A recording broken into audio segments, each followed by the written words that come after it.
Hi everyone. In today's tutorial, we will show you how to get a free domain for your Wix website. This is a great way to launch your site online without any extra cost, while still keeping it professional. On your Wix dashboard, to get a free domain, all we need to do is click on Settings in the lower left part of the dashboard. Scroll down until you see Domain. This is where we manage our domain.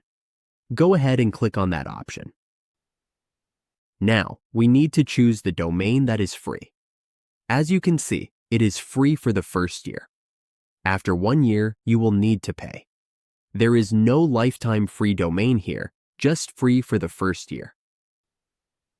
Go ahead and get the domain. No payment is required for the first year. Next, choose the domain you want. It could be .com, .net, or another option.